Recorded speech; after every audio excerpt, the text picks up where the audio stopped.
मुझे पता चला कि सारे लोग 4-4 सेट दाखिल कर रहे हैं, हालांकि उसका कोई मतलब नहीं है। मेरा पहला सेट ही सही था, मुझे चेकलिस्ट मिल चुका था, फिर भी हमने भर दिया। सरकार ने अगर शेयर भरने का ऑप्शन दिया तो हम सदुपयोग कर लें। सरकार कुछ देती तो है नहीं, तो जो दी है उसी को भर लें। कोई मजबूरी तो नहीं है इसके पीछे? मजबूरी क्या हो सकता है भाई, कहाँ भी पेश करना। लोग कह रहे हैं कि ऐसा अंदेशा जताया जा रहा है कि रिजेक्ट कर सकते। कौन रिजेक्ट कर सकता है? अरे मुझे हाथ में लिख के चेकलिस्ट दे दिया कि सब कुछ सही है। कहाँ कागज दिखाओ। क्या इस बात का डर है कि जिस तरीके से गुजरात में और मध्य प्रदेश में किया गया, सब कुछ इस पे सही है। कई जगह लोगों का कर्जा खर्च कर दिया जाए, तो इस तरह की कोई मुझे ऐसा कोई अभी अंदेशा नहीं लगा है। अधिकारी ने मुझे कहा कि सब कुछ सही है, तो मैं क्यों करूँ। राजू राय आजकल बहुत ज्यादा हमलावर हैं, ओम प्रकाश राजभर। क्या बात करते हैं। मेरी शालीनता अगर आपको हमला दिखती है, गाली देने वालों को हमलावर नहीं लगता है, बदतमीजी से बात करने वालों को हमलावर नहीं दिखता है, मेरी शालीनता आपको हमलावर दिखने लगी। आप लोग तो कम से कम गवाह हो ना मेरी शालीनता के। शालीनता में भी वो बात कही जा सकती है जो उसका जवाब। तो शालीनता के साथ ही कहते हैं ना, हम थोड़े कहते हैं कि कुछ हमने तो जो हमसे आप लोग पूछते हो उसको शालीनता से जवाब देते हैं। राजू राय और राजू तलवार भी आ गए हैं मैदान में। किस तरीके का चुनाव लग रहा है? दोनों लोगों में टक्कर होने जा रही है सर। हम नाम को होता तो कोई नरेंद्र मोदी बन के प्राइम मिनिस्टर भी बन जाता है। नाम में क्या रखा है? ओम प्रकाश राजभर जी कह रहे हैं कि जैसे समाजवादी पार्टी के जो गाड़ी में पैसा दिखे लूट लो, उसके देखिए फिर ऐसे लोग पूछते हैं तो मैं बोलता हूँ तो बोलते हैं कि आप हमलावर हैं। बोलिए। देखिए आदमी का चाल और चरित्र रह रह कर उजागर हो जाता है, ठीक है। अलबत्ता तो किसी गाड़ी में कोई पैसा नहीं लेके चलता। अगर मान लीजिए कल्पना ही करना अगर होता भी है तो इसकी जिम्मेदारी किसकी है? पुलिस की है ना। पुलिस कार्रवाई करेगी ना।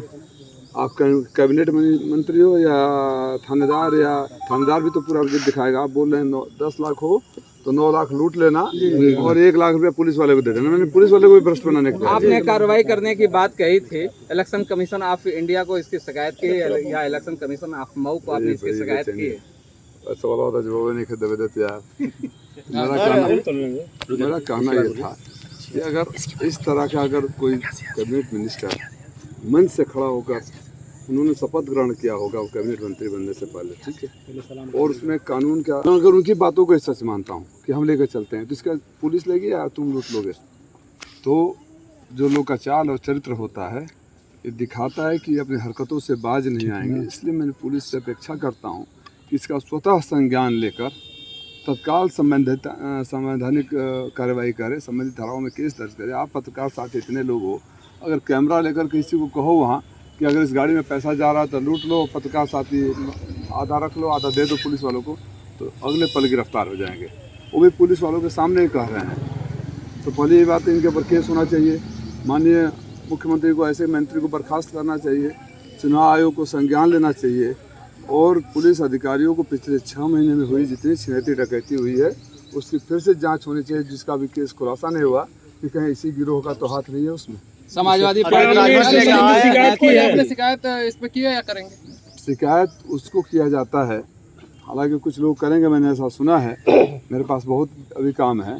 शिकायत उसका किया जाता है जिसको पुलिस की जानकारी नहीं हो तो फर्स्ट इन्फॉर्मेशन रिपोर्ट दिया जाता है। FIR उसे ही कहते हैं ना जी। पुलिस इंस्पेक्टर के सामने खड़ा होकर बोल रहे हैं, नीचे इंस्पेक्टर खड़े हैं, चारों तरफ फोर्स खड़ी है और मंच से बोल रहे हैं।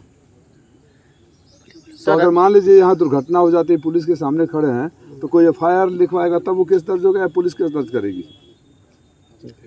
सर अरविंद राजभर ने कहा है कि अखिलेश यादव का पैसा आपके पास है, पूरा पैसा, इस पे क्या कहेंगे आप? वही लेकर आते थे और उसमें से बहुत मार लिए गए होंगे, इनकी आदत जो है ना।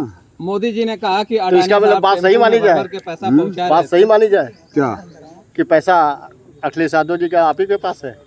अब इनकी बात को अभी भी सही मानते हो तो मुझे आप पूरी तरह से आएगा, पहले उन पर तो आता ही है। अभी ये क्या क्या बोले, आप पत्रकार साथियों से बोले हैं, खाली बोलता हूँ ना एंटरटेनमेंट, मजा लो, मनोरंजन हो। देखो धूप है, गर्मी है, पसीना है, तनाव है, हंस लो, मुस्कुरा दो। क्यों ऐसे नॉन सीरियस लोगों को आप सीरियस लेते हो जो उल जलूल की भाषा बोलते रहते हैं? उनका कारण बोलने का वजह सिर्फ इतना होता है कि अगर इस तरह बोलेंगे तो आप लोग नोटिस लोगे। आप लोग देख रहे हो जगह जगह आप ही के वीडियो वायरल हो रहा है, जनता भगा दे रही है। सपा की सरकार बन सकती है तो बोलता हाँ बन सकती है। छड़ी पर आपको वोट देने में कोई दिक्कत नहीं है ना? हाँ दिक्कत है तो वोट मत देना। वोट दे नहीं रहा है, जनता भगा दे रही है, नोटिस कोई ले नहीं रहा है, तो उल जलूल बयानों से आप सुर्खियों में बना रहना चाहते हैं तो करें। और एक बात और बोलें, जो उनके बच्चे जो संस्कार, मेरे बच्चे जिस तरह से ओछी भाषा और अहंकार भरी भाषा का इस्तेमाल मेरे लिए कर रहे हैं, मैं आप पत्रकार साथी हूँ, अगर आपका पड़ोसी लगातार आपके दुख सुख में खड़ा है, मैं उदाहरण छोटा सा देता हूँ, मैं एक टीचर रहा हूँ ना, आपका पड़ोसी लगातार दशकों से आपके सुख दुख में खड़ा है और एक नया आदमी आकर आपको उल्टा सीधा बोलने लगेगा, आपके पड़ोसी को बोलने लगेगा, तो आपको गुस्सा आएगा कि नहीं आएगा? तो अगर मुझे इस तरह के शब्दों का उपयोग किया जाएगा, गाली गलौज की भाषा, घटिया स्तर की बातें कही जाएगी, तो अपनी चाल और चरित्र और संस्कार का परिचय देंगे। घोसी की जनता को इस बात को गुस्सा बहुत है, 1 तारीख को निकालेंगे। तो क्या ओम प्रकाश राजभर आपको टेंशन दे रहा है?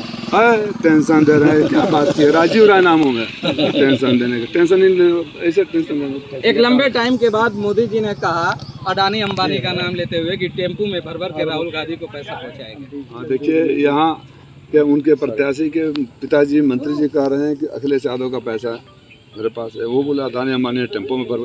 चलो मोदी जी ने इतना तो माना कि अडानी अंबानी के पास टेम्पो भर भर के पैसा है, हाँ, जो आज तक। अब ये बदलते मौसम की वो है, मौसम बदल रहा है, कुछ दिन बाद आप मीडिया साथियों का भाषा भी बदलेगा, देखना। आप तो खैर नीचे वाले हो, ऊपर वालों की भाषा बदलनी शुरू हो गई, देखा कि नोटिस किया कि नहीं किया, भाषा बदलनी शुरू हो